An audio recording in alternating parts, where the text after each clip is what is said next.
So for me, culture as treatment is basically the whole foundation of the care delivery that I provide.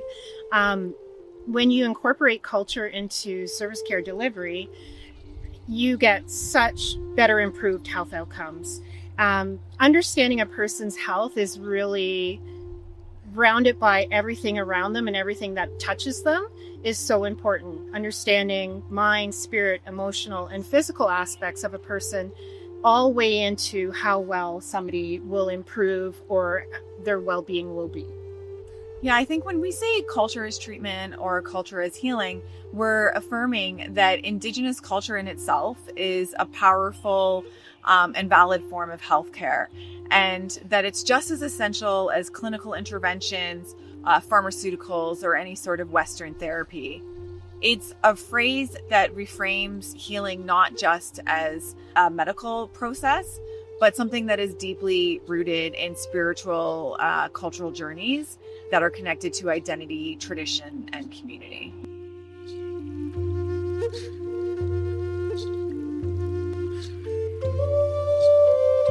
I would say that Indigenous organizations and Indigenous practitioners are taking innovative, culturally grounded, and community-led approaches to supporting Indigenous communities. And these efforts are not only addressing trauma and health inequities, but they're also revitalizing traditional practices and bringing culture back to the forefront of the care that's being delivered. And we see that in things like land-based healing programs or community wellness plans, as well as Indigenous governance and health system transformation efforts. Yeah, I really feel that organizations can show a lot of support and respect for Indigenous health, improving by being aware of the spaces that they create and ensuring that they're safe, and ensuring that they really include the Indigenous community's voice in all that they do, whether that's developing policies or programs, and that they always seek for ongoing feedback. Indigenous health in Indigenous hands is really pivotal to improving the healthcare system to provide care that is really respectful and responsive to our people.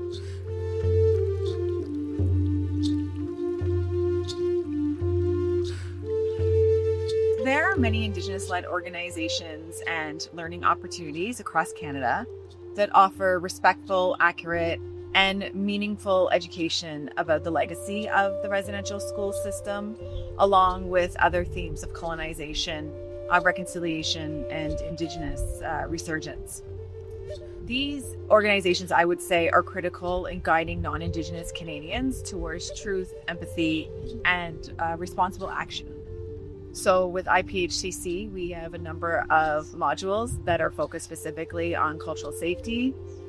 There's other Indigenous-led organizations, such as the Ontario Federation of Indigenous Friendship Centres, that has courses addressing cultural awareness and cultural competency. ONWA, so the Ontario Native Women's Association, also has resources on the intersectionality of colonial violence, gender, and health. To work with these organizations, I think that it's really important to actively listen to what they're saying and what they're telling you, and to reflect on the cultural relevance that they're trying to express in everything that they do. It's really important for other organizations to look at these as our guiding forces to address those health disparities and inequities that do exist.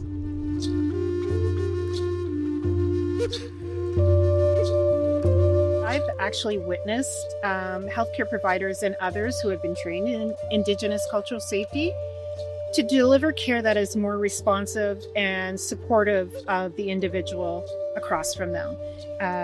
Being aware of cultural differences and traditions and bringing that awareness into your care delivery has only improved the health outcomes.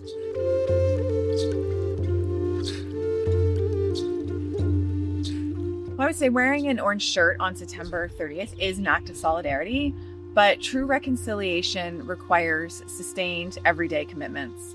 It means moving beyond symbolic gestures to meaningful actions that honor Indigenous rights, experiences, and leadership all year long. Yeah, and I think some of the tangible ways that individuals can support reconciliation every day could include things like learning the truth and committing yourself to continuing that learning path.